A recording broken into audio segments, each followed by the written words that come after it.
Hello, my friends. Welcome to the Life Shift podcast. I am here with my friend Quinten. Hello, Quinten. Hey Matt, how are you doing today?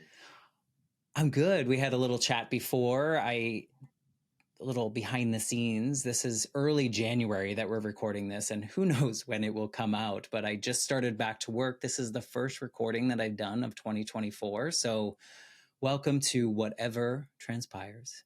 I had the pleasure of speaking with you and your co-host of your podcast a couple months ago or a month ago now. Can you tell us a little bit about the Connectors podcast? Because I love, promoting other podcasters while we're here early in the beginning of the story. Yeah, no worries, absolutely. So I started the Connectors podcast with my co-host Joe, and she's based in London, Ontario, and I'm in Montreal in Canada. And we got together because we decided that the social disconnection, the social anxiety, all of the isolation and loneliness issues that we noticed during the pandemic really became exacerbated. And so we wanted to do something about that. So we've been collecting all these amazing guests who are great connectors in their own way. And we spoke with you because you're an amazing podcast host. And like, as you said, you've already released 104 episodes, which is crazily productive and is just a testament at how good of a human connector you are. So we're trying to make a difference in our own little way.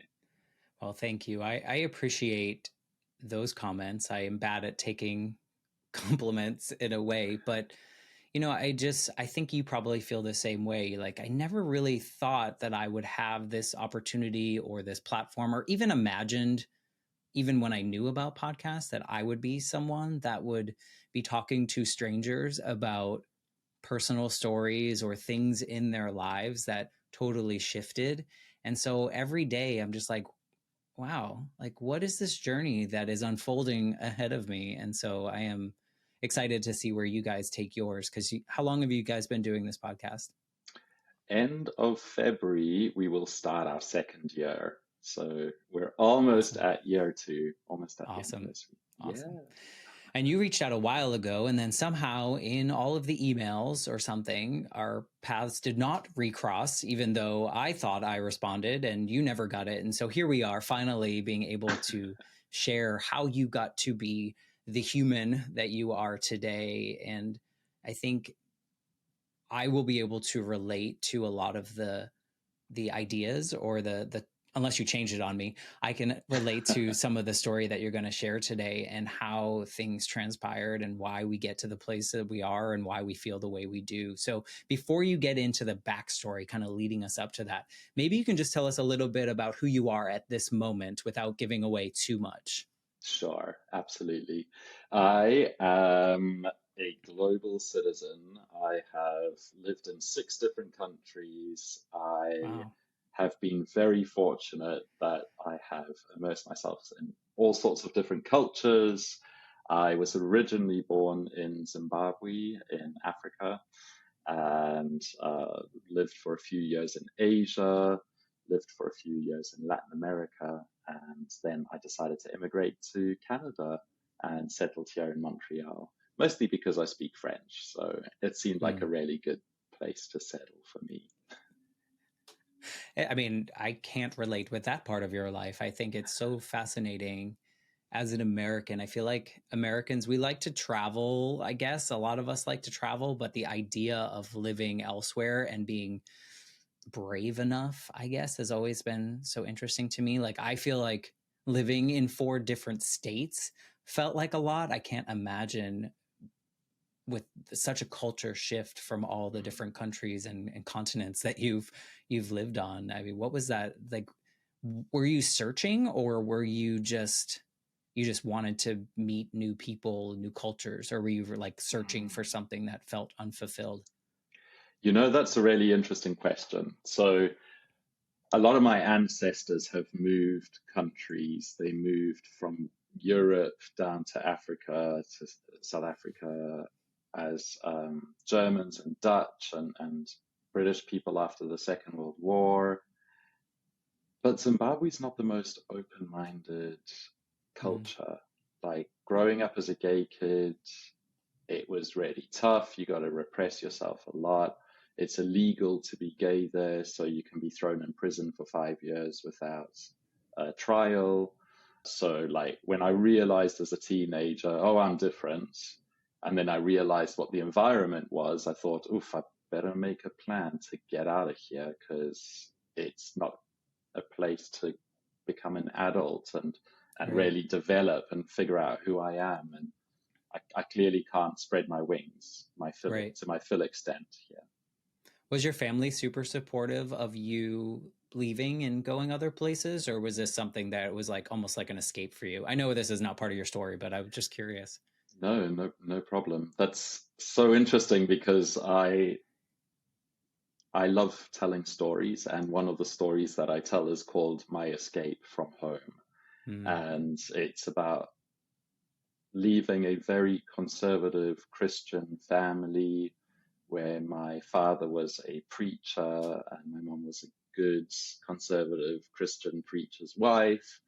And we had to sort of toe the line or shut up, basically. And when mm, my mom found out um, when I was 17 about me being gay, it didn't go very well. And I basically had to make a plan of escape for when I was an adult. And yeah, she found out about it. She hid my passport for 6 weeks. oh wow. We had many arguments. And then eventually at like 3, 4 in the morning, I got my friend to pick me up and we drove to Johannesburg in South Africa. And that was that. So yeah. Wow. Well, talk about a life shift. I didn't mean to uncover a different moment, but I think I mean that's so powerful. I'm sorry that you had to experience that because I mean, I've heard this story before, right? Not yours particularly, Mm, but I think there's so many people that have grown up in an environment like that in which their parents did not approve or whatever their parents thought they believed was not, like did not align in a way. Then people have to escape from a family that doesn't quite love them fully, right? And mm. on all the ways. I'm not putting words in your parents' mouth or anything like that, but I think that story is so relatable for a lot of people in a such unfortunate way, right? Yeah, It's just, absolutely. yeah. And And it's not surprising because our cultures here in North America did come from quite repressed conservative Christian values in Europe, when you yeah, think of the people that migrated. So yeah. it doesn't surprise me that Canada has things like conversion therapy still in Mhm. law. I think it's horrific, but yeah. It's fascinating. And, we look back, or I look at you and assume looking back at that moment, do you ever look back and go, well, look what it opened up for me in the fact that like this horrible escape and these things, and then I got to experience all these cultures and come to meet all these people and maybe hopefully find full embracement of who you are and what you like to do. So I hope you're able to look back at that moment as some kind of escape that is freeing in some way. Yeah, absolutely. It was like opening a Pandora's box, but Mm, instead of all of the bad things flying out, it was like, as you said, like this big flowering and a sort of rejuvenation and the way to really grow and develop and yeah. see what worked and what didn't work and in different Yeah. cultures. I think they should do a long-term study of children of preachers and priests and not priests, but what I'm saying, pastors and preachers Yeah. and whatnot, and see what the commonalities are of some of these people that maybe have escaped their parents' experiences and the way that they look at things. So Mm. anyway, I'm sorry that you had to go through that. I hope the journey to finding you and finding this comfortable space is one that you can look back on with some kind of fondness and feel like you can, you know, live in your truth wherever you are now. Yeah, I think that a large part of it was just understanding that, in the situation that I was in, I was sort of powerless and had to Yeah. just sort of go along with it until I Yeah. became an adult, until I figured out, oh, I can do this, I can do that. This is the way that I can empower myself. And Yeah.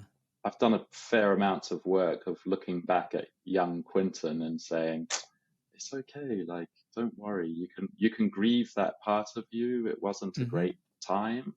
And by going over these memories and thinking about it in an almost ritualistic way, like certain dates in the year, for example, make me think about certain things. Yeah. And this helps in certain ways. Every year I notice a slight difference. Yeah, it's fascinating to look back on those. Today I was actually driving home from the gym and I was like thinking of like what this 42-year-old version of me would be like had my mother not died. And like all the people that I know now, I don't think I would know. And it's like amazing to think about how one moment can really open things up, change things, and that's, I mean, that's what the life shift is all about. It's this trying to find these little things and thinking, okay, if something went a little bit different that way, what would happen? And when we originally started talking about you coming on the show, we didn't talk about any of these things. This was just a little bonus piece of how you got to be who you are, and happy to talk about that. But I don't know, maybe you want to kind of lead us up to what you originally want to talk about, or we can talk about the other thing. I mean, whatever you're feeling like today. I think it's important because either story people are going to relate to, people are going to feel an understanding to, but this is your platform. So this is where you get to decide the direction that we go. And whichever one, maybe you want to lead us up to that and kind of tell us what life is like. Absolutely. You're putting me on the spot, Matt. I think either one is important and maybe both are important. I think that, I don't know, life is really hard. And your original conversation was a hard moment too. And it was something that lit you up in a way that similarly probably to escaping lit you up, but just a different, different line in your life that lit you hmm up. So, I mean, Yeah, share what feels most authentic in this moment. totally. You know what? I will start with the original idea just because it's earlier chronologically, Yeah. and then we'll see how it develops. But yeah, the life shift that I wanted to talk about was my grade 7 teacher, Mrs. Robinson, and how she really affected my life, and it wasn't in the positive. Hmm. So in Zimbabwe, we do a lot of like British type exams and British curriculum. And at the end of grade 7, you do these end of junior school exams, and then you go into Form 1. And so it's a big thing. Depending on your grade 7 exams, that depends on what sort of schools you're going to get into for middle and high school. And my sister went into Mrs. Robinson's class a year ahead of me, and for some reason things didn't go well. And my maybe because my sister is quite a forthright person, and she would say what was on her mind, even as a very young person. And Mrs. Robinson didn't like that, so she would pick on her and generally not have. My sister would come home very upset, and it all came to a head when Mrs. Robinson threw all of her class books in the bin 2 weeks before the grade 7 exams. And this was horrific. And it sort of affected my sister and where she could go to school. And then the bad decision was that I had to go into Mrs. Robinson's class because she was the top teacher of the sets in school. So if you wanted the best chance, you had to go into her class. And Mm. from day one, she recognized my name and who I was, and that I was the brother of Kira, and started this year-long bullying against me as an 11-year-old kid. And it was awful. I would go home and I would cry, and my mom would say, what can we do? We can move the school, we can do this, we can do that. But it was never, at the time, with our money and resources and all that, there was nothing that could be done. And I had to get through that year and move on to middle school. And she was awful. She was like a 6 foot tall woman. She would skulk around the classroom with her thin, bony hands, wringing her hands all the time with these massive rings on them. She'd carry a wooden ruler, and if you weren't, doing something, she'd whack the desk right next to you. If you weren't working on things, she would, press up her ringed fingers into the side of your head and punch you. She was a really awful person. She sounds like it sounds like you were Matilda and she was the teacher in Matilda. Like, is this? I'm picturing this. Is this kind of like what that experience was like?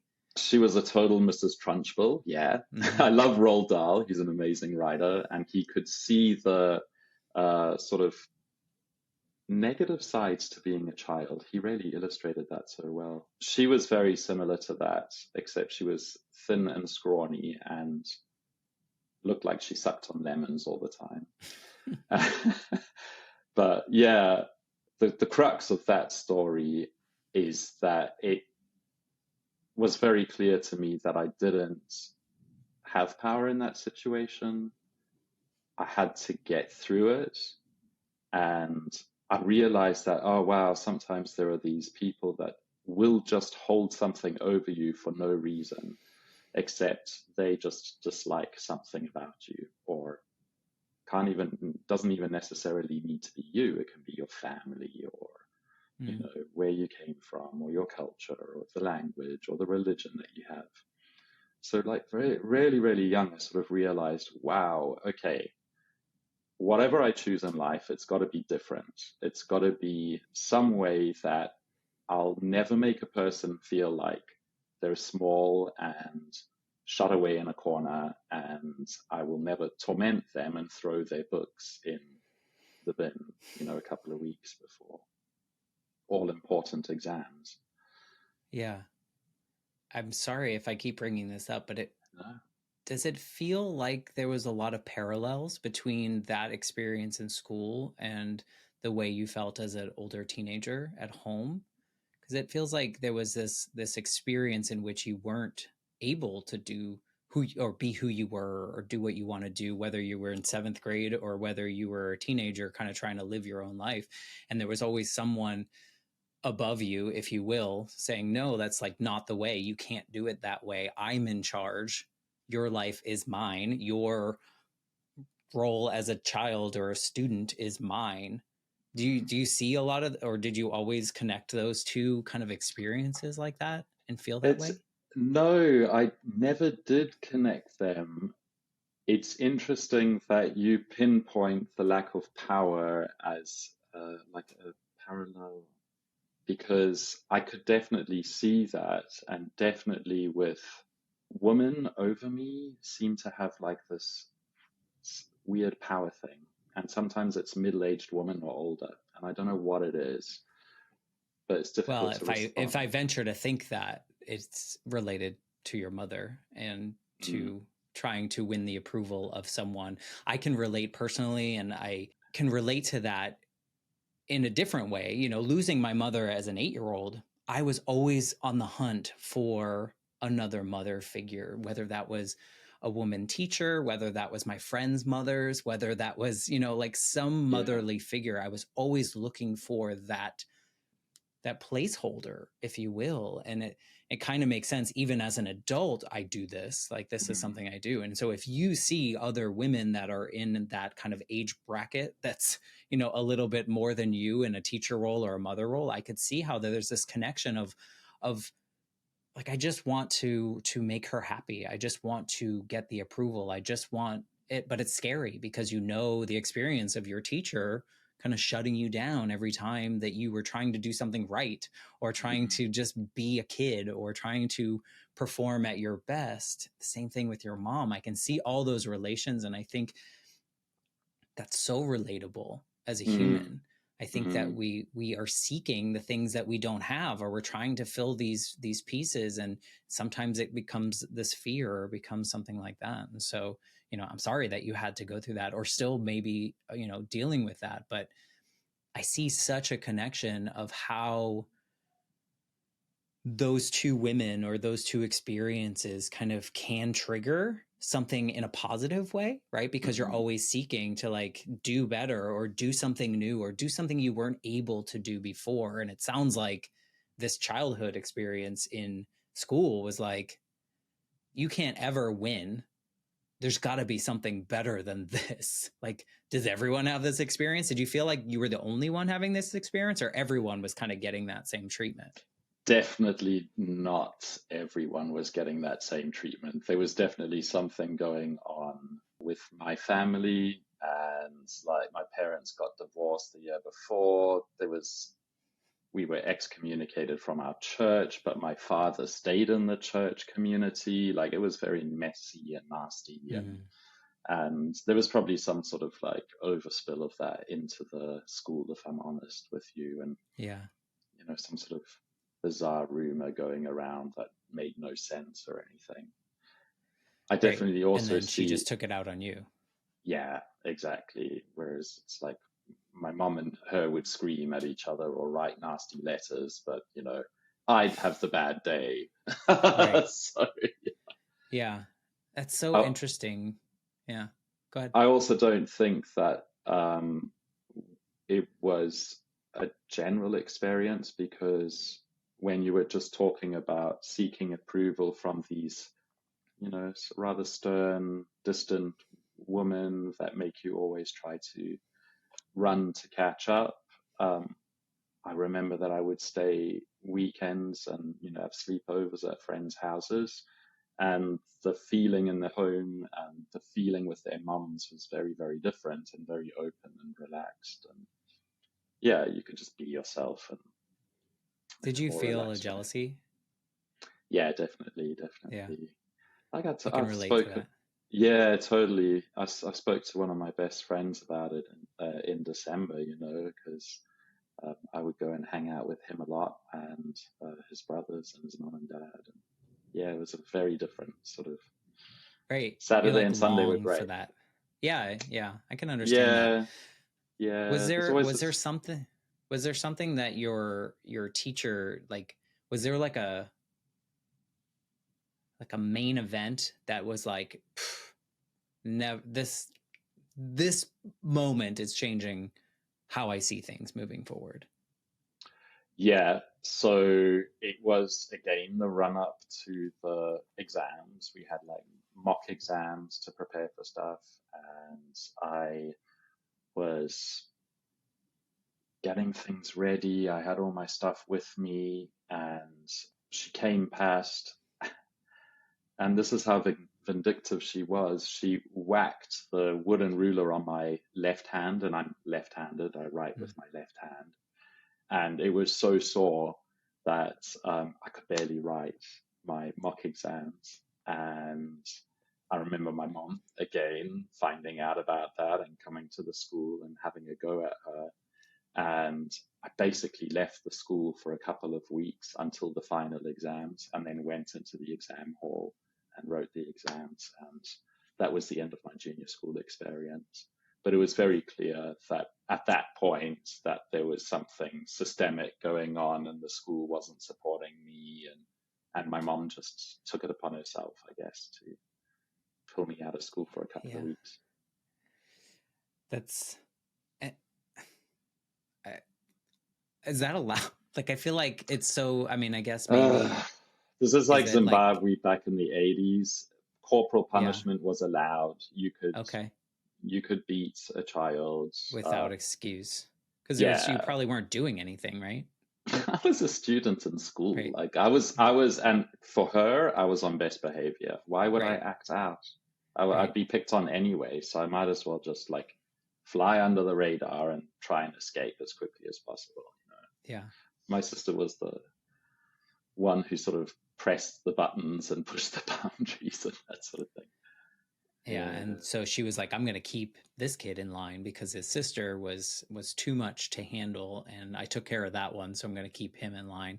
How Something did like that that. experience of like shutting you down so often and feeling like you just could not perform to any standard in school, how did that change your perspective, or what did that change in you as you moved past her and away from her? Mm, I think that I am very patient and accepting of people where they are right now. And it's in large part because of her, because she was so rigid and everything was a no and everything was wrong, that when I became a teacher and went and studied education and started teaching in international schools, I found myself going towards inquiry-based systems, which are sort of very open curriculum, such as there's one that's called the International Baccalaureate, and it's this worldwide system. And you have you start out with these questions, and the learners work with you, and you create the learning materials, and you go along with these project-based, inquiry-based interventions. And it's a very good way of figuring out where people are and what they can do with what they have and their resources around them, instead of forcing everyone into the same mold. All 30 young people in front of you, you can separate them into 4 or 5 groups and have everyone working on different things that interest them and that are going to push them and challenge them. And you as the teacher, you're managing the education more than in the front of the class, the chalk and talk sort of style. Right. Before you had that experience with that teacher, did you always want to get into education, or was this something that was like you always wanted to be a teacher? No, I never wanted to be a teacher. I wanted to be a vet. Okay. I was not interested in hanging out with human beings. I had a menagerie at home. Like my mom was always going, "What are you bringing home now?" Because I grew up in Africa, so like like I had a snake and I had chickens and I had a couple of parrots and we had dogs and cats and I had a fish tank and someone brought an owl with a damaged wing and all sorts of animals came through Right. our house. So no, I wanted to be a vet. I wanted to look after the animals and human beings could just deal with themselves. And did that change when you escaped, or when did all that shift? Because it feels like that's a big difference from being like, I don't want to deal with people at all, to I want to help people grow and learn. And, like, I feel like those are like Yeah. on opposite sides. Where did that I shift think that, happen? yeah, that's another good one. So I did these really good literature courses for my bachelor's degree, and one of them was called Protest, Satire, and Subversion. And it taught me that you can have your own way of speaking and saying things that can be very strong and succinct, and that it's not necessary to go with the mainstream. Be yourself, do your thing, don't worry too much about others. And then another course that really made me reflect deeply on myself was a course on intersectionality. And it was a course from a South African university. They had just come out of apartheid, and Nelson Mandela had been freed 2 years beforehand. He was leading the country as the new president, and the university brought out all of these new types of courses. And the intersectionality one was amazing because South Africa's got like 16 different tribes and 11 national languages, and so everyone is very used to the idea of being a complex person in the Rainbow Nation. It was also the 6th country in the world that legalized gay marriage, and so like it's one of the very forward-thinking countries in Africa at the time. So yeah, doing courses like that was really good to exercise my thoughts and what I wanted to do, and to figure out that, okay, actually going into the corners and away from the mass of the people and seeking out the interesting side stories or side quests or is always going to be a valuable thing and good use of my time and energy. So you were like, no more animals. I'm going to deal with people now, because I feel validated. I feel like everything that I was told that I couldn't do or couldn't be or wasn't, I am. And I Hmm. am okay with that, and I am good, and people love me for that, and therefore maybe I do like people again.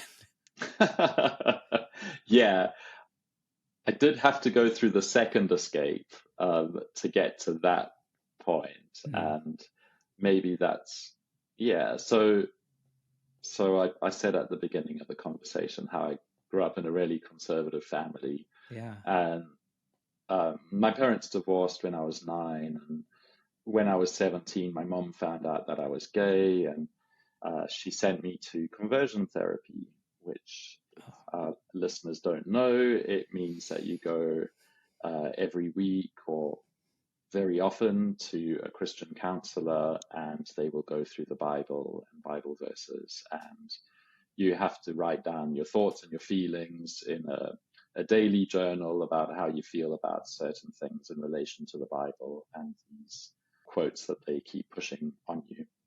And my mom said that if you don't want to go for conversion therapy, that's right, that's fine. You can pack your bags and you can leave. And I was 17, I was a minor, I didn't have a choice. So I stayed, I went through it for 2 years mm, until I was strong enough, and by that point, over 18. And I could say to her, look, you're the person who needs the mental health counseling. I'm actually okay. I've figured out that there's gazillions of us out there, and I'm not this despicable creature that needs to, you know, aim for purity and right. cut out every interesting, different little part of myself just to conform to some sheepish ideal that's absolutely impossible in any case. My mom didn't take that very well, and that's when I started like staying at other friends' houses a bit more and sort of becoming a young adult. And I started dating this guy, and things were going well between him and I. And as the situation in Zimbabwe was getting worse economically and politically, with Robert Mugabe, he was a president who was more of a dictator Mm, than a president. He was in power for 37 years. So, wow. like during all of this time, my uh, partner at the time, he was like, okay, I've got South African citizenship. I'm going to move down to Johannesburg and move my business and my office and everything. Do you want to come with and transfer your university studies and finish university in South Africa? So I was like, oh my God, yeah, this is my opportunity. Thanks. Let's go. Yeah. Let's do it. And so processed everything, transferred myself over, found myself a college in South Africa. And then my mom found out, and through something that was posted to me, and she opened my mail and freaked out. And suddenly I couldn't find some of my documents, including my passport. And obviously I had to put plans on hold, and spoke to my partner, and he stuck around, and I would have to literally wait for her to leave the house. She worked from home. She was a beauty therapist, so she was always in one wing of the house, and I'd have to wait for her to go out and go to the groceries or the pharmacy or something. And I started meticulously searching the house one room at a time, and Mm, finally found it in the attic, and you know got hold of the guy I was dating, and I was like, okay, I got the passport, come pick it up, come pick up a suitcase of clothes. And I got some stuff out, and then we organized a day and a time, and my alarm woke me at 3 in the morning, and I had to sneak out of the house, and we had sort of like security gates and things, and my mom wow. heard, and she came out and started causing a huge scene in the garden. Wow. It's like a movie. It's like a an escape Crazy. movie, and that you can't imagine. And I'm sorry that you had to deal with this with your family, because around you in your country they were already like, no, this is illegal. You can't be who you are, and what you want to do in your life, you have to conform to our rules. But also now at home, you also must be exactly like I tell you to be. Mhm. But I tell you you must leave, but when you go to leave, you can't leave because it's not under her permission. It's not her rule, right? Yeah, exactly. So And you at did you that get point, out though? so at that point, yeah, I was 18. I had my passport. I was enrolled in this college. My boyfriend picked me up outside the gates. Like we were screaming at each other. I saw the car lights swing round and shine under the gate, and I just ran for it and jumped in the car. And I just said to him, drive, drive, drive. And he started driving off, and my mom ran out into the road, and I could sort of see her running behind the car. And by that time, we'd turned the corner, and we were on our 11-hour journey down to the South African border. And then I didn't speak with her for many, many, many months. Wow. Yeah, I gave some information to my sister so that my sister knew I was okay and all that sort of stuff, but Yeah. cut contact for Did two you feel like years. you were kind of saving yourself? I absolutely was saving myself because, yeah, by the time I'd done 2 years of conversion therapy, my mind was a little bit messed up about who I Yeah. was and what was okay and what wasn't okay. I was Yeah. not kind to myself in Yeah. many, many, many ways. I was Yeah. harmful to myself. And it I think took, that's understandable. I mean, I think that if you're going through, I mean, that's as much as they like to call it conversion therapy, I think it's more traumatic and more trauma based, Mhm, that they're trying to inflict trauma on you in particular there. And this escape is so drastic, right? I think for a lot of us listening, you're like, you had to essentially cut ties with your family, with your bloodline, like so that you could be safe, so that you could be the person that you wanted to be in that moment in life. And that's a really big, hard decision. And kudos to you for putting yourself first and putting, your life above others. Because I think that sometimes we get so selfless and we do things for other people. So it's really commendable that you had to force yourself through this extra trauma to get to a place in which you could feel like you. Was it, how mhm. long did it take for you to get to a place in which you felt like you could breathe, like you could just exist and not feel like you have Miss Trunchbull or whatever her name is, or Miss Robinson, which is my family name, or Okay. my mom's family's name. I don't think it was that part of that family. But, how long did it take to get to a place where you didn't feel like you were looking over this shoulder for your teacher or this shoulder for your mom, but just were kind of existing in a space that was comfortable?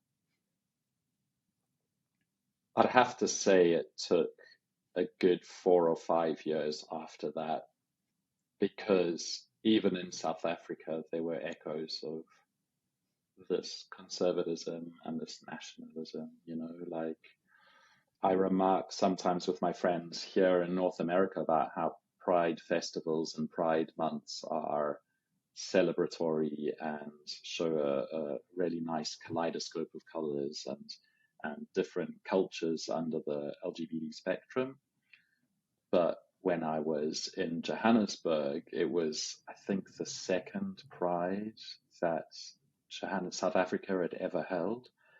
And there were a few thousand LGBT, and there were like tens of thousands of Christians behind metal barricades, and then a line of police, and then there were us marching, and it was a very protest filled. Mm, No, we're here. We're insisting that we're a part of you all, and now we're written into the Constitution. Gay marriage is written into this. We have equal rights, and we will work for this. So it yeah. was definitely much like a march for rights, and it got ugly at times. And So you were still yeah, fighting. You were still fighting the system to just exist, to just be who you wanted or were, like whoever you wanted to be, should be allowed. It was allowed for every other person that was around you, outside of those metal barricades. Why not for you? And so years of that. And did that lead to you wanting to go to other places? Like maybe that next place would be more home, or Asia would be more home, or Latin America would be more home, and then finally Canada? Like, is that why you jumped, kind of feeling like, where do I go? Yeah, for sure. That was a large part of the excitement to explore, and it Mm-hmm. gave me the energy to go through these big changes because it's a lot. Like as you say, moving from state to state is already enough, and that's within one country, you know. Like I actually think of the US as 50 different countries because every state is massive and in its Sometimes. own way is interesting and different, but governed by one language and one la la la la. Yes. But yeah, Yeah.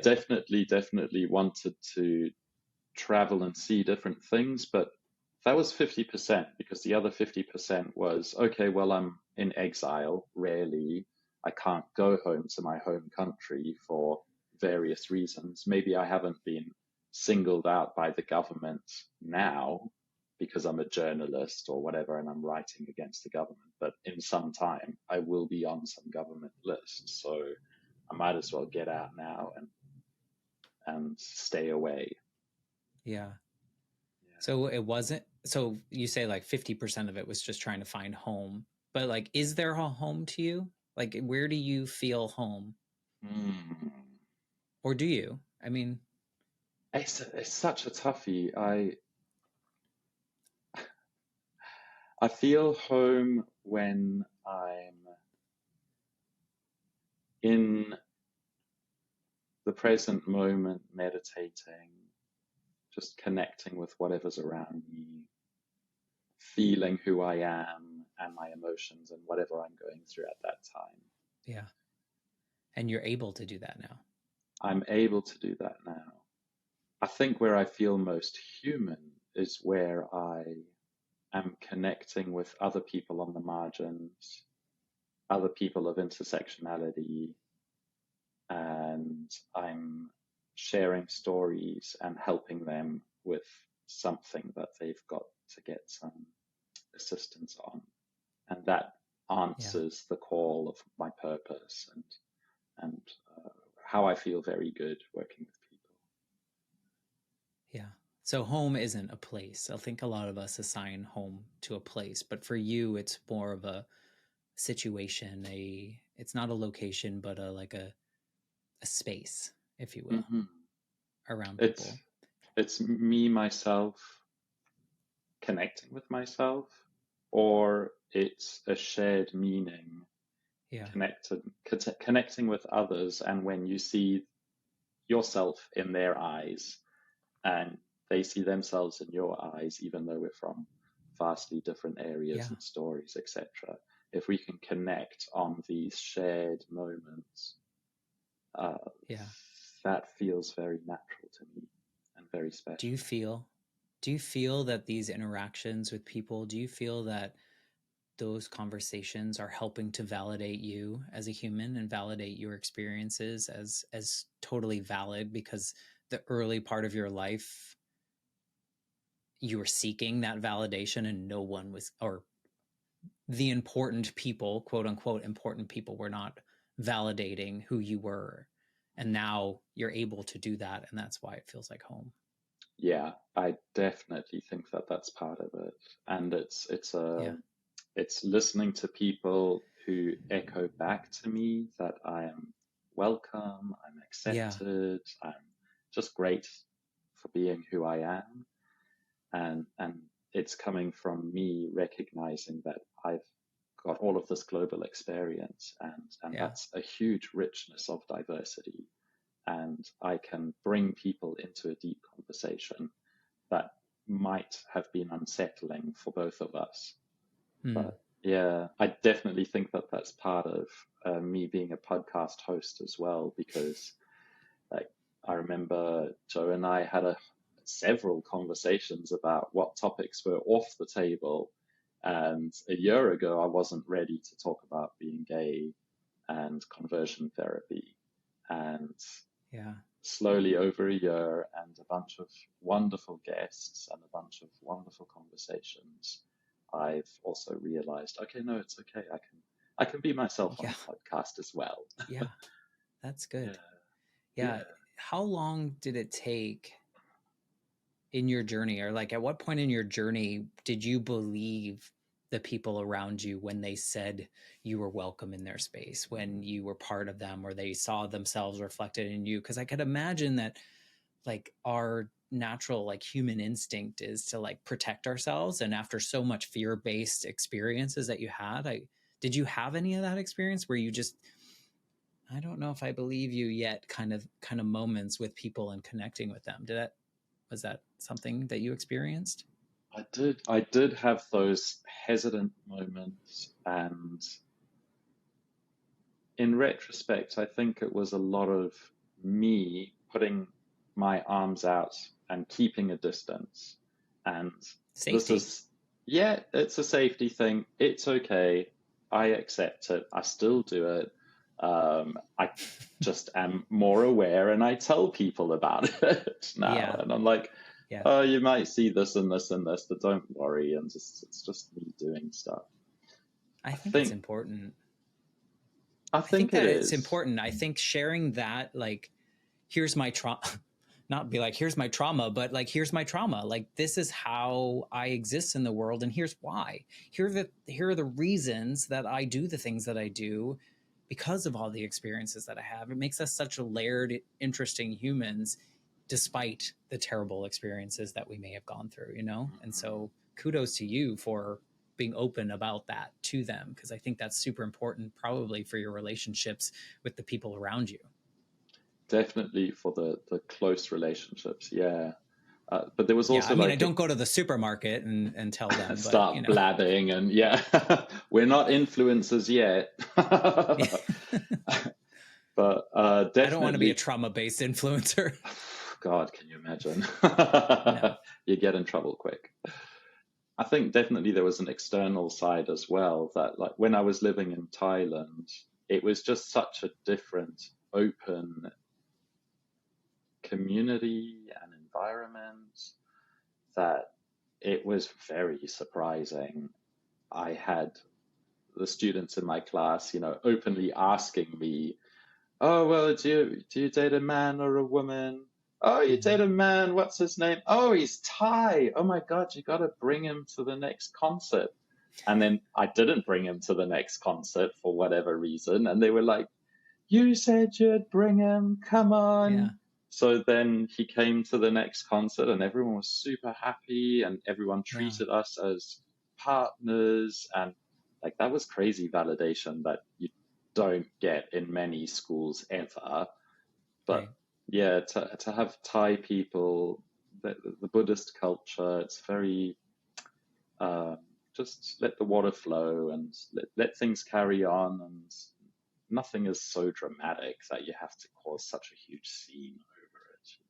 But also, like, we're all human, and like, we're just trying to live our lives in the way that feels most authentic to ourselves. And so if I'm going to extend my grace to so and so across the street for what they do, then why can't we get, like, it just, we're all just trying to do the best we can. And just, I think everyone needs to have that validation. And I'm glad that you found a space in which you have that validation, hopefully on a regular basis. And now with your podcast, The Connectors, it makes 100% why, makes 100% sense why you have that podcast and why that you gravitate towards that and why you want to keep it going. Thank you for what you guys are putting into the world. It's just so many layers that I didn't expect in this conversation. And thank you for allowing us to go there and me to project and ask questions. And thank you for just being you.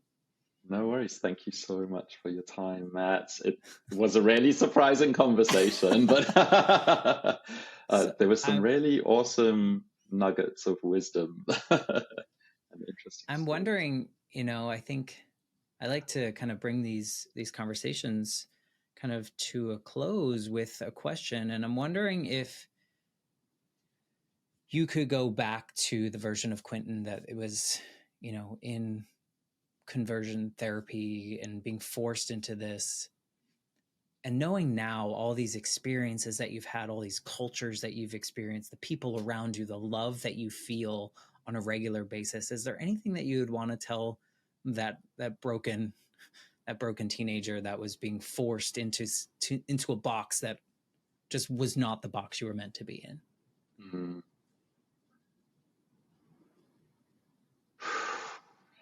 This brings up a whole bunch of other stories,